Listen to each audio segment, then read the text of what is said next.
Outgunned, outplayed, and out of luck.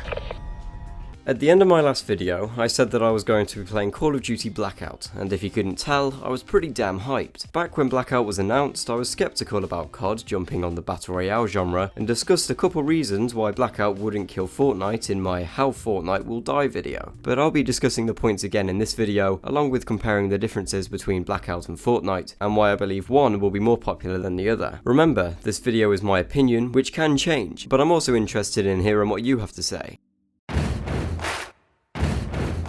Back this time last year, I was a massive PUBG fan, and so when Fortnite initially released its Battle Royale beta, I dismissed it as a clone. Quick note, I am aware of the existence of H1Z1, but because I've only played PUBG, I compare it to that instead. Eventually, when I gave Fortnite a chance, I thought no one was going to take it seriously on YouTube, so I tried my best to ironically play the game, as I was worried I'd be judged for enjoying it, and instead, I made this cringy video. In my defense, back then, Fortnite Battle Royale wasn't quite the game it is now, and it did need some time to evolve into the game it is today. But when I tried playing PUBG afterwards, I just couldn't get back into it, and quit any Battle Royale game, until I started researching my How Fortnite Will Die video, and after this video I actually became a regular Fortnite player, and even felt like the Season 5 Battle Pass was worth purchasing. With this in mind, after playing the Blackout beta, I felt very similar feelings to how I felt about PUBG. Why? Blackout and PUBG's playstyles are suited for a different audience than Fortnite. Blackout isn't designed for messing around on the map to complete little challenges, at least right now. It's supposed to be intense and stressful at times. Blackout's main objective for its matches is a lot more focused on getting the win, and only that, with the weapons you spent 15 minutes staring at the ground for. Call of Duty is obviously a lot more military based, so themes like radio communication are used to commentate gameplay and even give orders to the player. Sit rep, circle collapse imminent, get to safety. Be advised. Further collapse expected. Relocate to safe zone. Circle collapse imminent. Get to safety. I've fallen and I can't get up. Collapse imminent. Get to safety. In other Battle Royale games, they welcome exploration and don't really talk down to you either when you lose.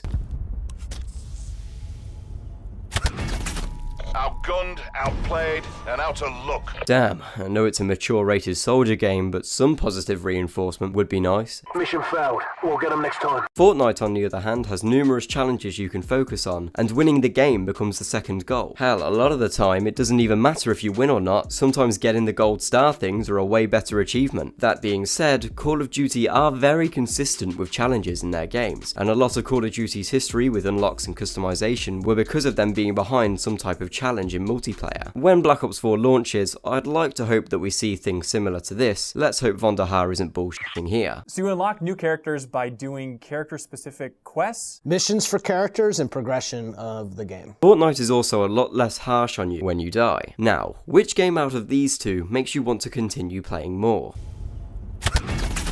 Outgunned, outplayed, and out of luck.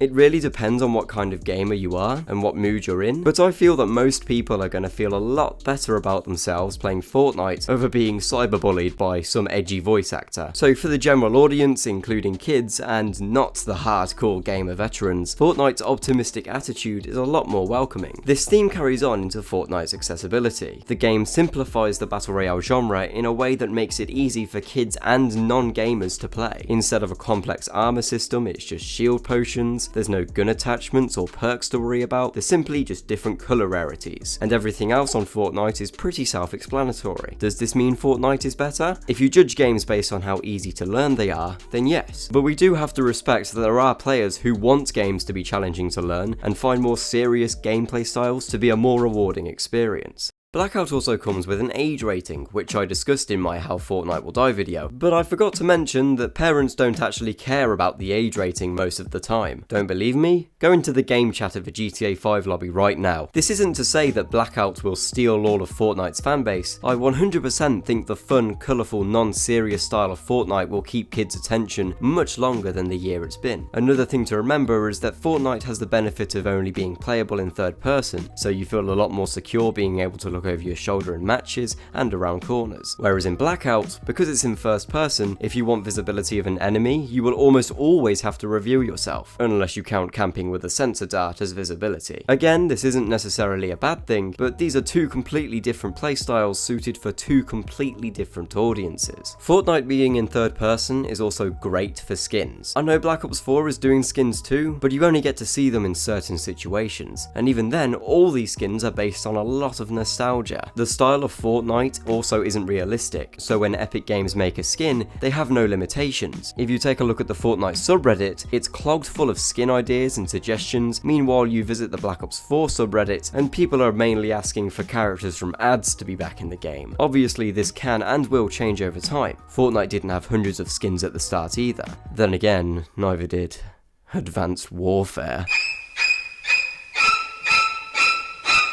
Fortnite is also incredibly consistent with patches and updates. There's so many game modes being constantly added and changed, the map's layout can suddenly change as well, while simultaneously being focused around its own meta that the community and Epic have created together. It's just hard to see how Blackout could possibly keep up with them from a creative standpoint. Treyarch have done a good job at fixing problems within this first beta, which does show hope for the future. And Treyarch have loads of maps that they can bring back, purely riding on nostalgic fans, but I'm not sure what else they could really implement. They've added perks and zombies, which is pretty cool, but then again, they can't really count as something revolutionary. I remember when the Blackout trailer came out, and when zombies were shown, so many people, including myself, were blown away. Then you find the zombies in game, and their sole purpose is to just get in your way, waste your ammo, and dispense dead silence perks for the tryhards. The helicopters are a nice change, but I'll be honest, it was rare I found any opportunities to really use them. I could go on a whole other tangent about the trailer, but I won't. I'll just say that the experience they showcased is not the way Blackout is actually played. There's also the comments that because the Twitch views on Blackout are currently higher than Fortnite, it means Fortnite is done for. But it's easy to forget how Twitch views fluctuate. I mean, Destiny 2 has a DLC releasing at the moment, but will there be 100,000 live viewers still there next week? And then on top of this, a lot of these top viewed streamers are only playing Blackout because, I can't believe I'm saying this in 2018, they've been paid by Activision.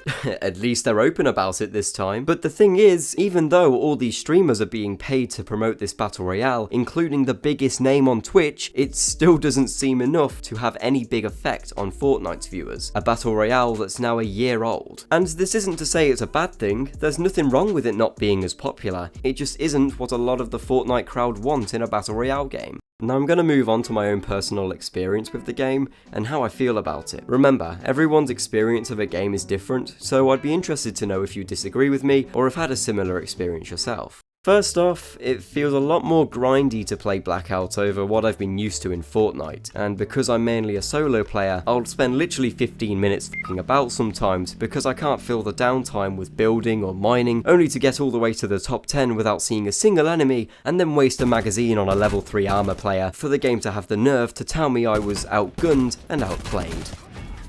Outgunned, outplayed, and out of luck. Okay, this was only one occasion, but boring downtimes in solo for me are a big put-off, and was what put me off PUBG in the first place. And I can't really excuse it with the amount of players on the map either, because Fortnite has already compensated my downtime in their game with fun things to do like building, so going to Blackout is a big change in gameplay. But even with these rage-inducing moments, I'm not going to try and make out like you can't have a good time playing Blackout, because I did have fun too. I found Blackout way more enjoyable when you don't play solo. Being revivable is the saving grace of duos and squads, or quads. Quads? God, Treyarch is so cool. Quad! It's nice to revisit old maps again in Blackout, even if the novelty of remastering a map has been exploited by Activision for the past 8 years. I'll admit though, some of the locations, I think Turbine in particular, like just the remastered area, is a bit compared to the original. To me, being someone who went from PUBG to Fortnite, this kind of feels like what PUBG should have turned into by now. And for the console players of PUBG especially, there are very few reasons to not choose Blackout. I can see the enjoyment in playing both Fortnite and Blackout, and even PUBG. But Fortnite is no longer just a battle royale game mode. 50v50s and Playground have shown their place in the game too, where getting a chicken dinner or victory royale doesn't even matter. I'm aware that Blackout has had its own custom some game modes already in the beta, but it's going to need something big that can turn the tides of people who purely play Fortnite for 50v50, which is a massive community in itself. I know this sounds ridiculous, but if Treyarch are able to push their engine to create a giant player count battle royale mode now, a lot of opportunities could be opened where Blackout could really add something new to the table. I think we should really appreciate these games more and stop hoping for one to kill the other. Technically, Fortnite is better for the casual mainstream player that isn't going to care about losing. Black Ops 4 on the other hand is better for a more competitive, serious experience where you can also get inspiration from Stalin himself. I'm actually relieved Blackout is satisfying a lot of players, and I'm sure when the hype dies down, it'll still have a fairly acceptable player count, especially if they follow in Fortnite's footsteps and provide constant updates and communicate well to their fans. I'd love to read your comments on this, and let me know how you feel about the difference between the Black Ops 4 Blackout trailer versus the actual beta. Anyway, I think Fortnite's competition at the moment with Blackout seems to be who can send a YouTuber the coolest backpack. Under here we have ourselves a... Oh baby, that's nice. Go ahead and see what is inside of it. What is this? It's like a pair of jeans. Drop a like if you enjoyed, subscribe if you are new to the channel, and if you'd like to support me further, please consider checking out my Patreon. I'm going to be posting some live gameplay of me playing Blackout for the first time over on my Patreon page, so if you want to go check that out, then the link's in the description. I'll see you later, love you all.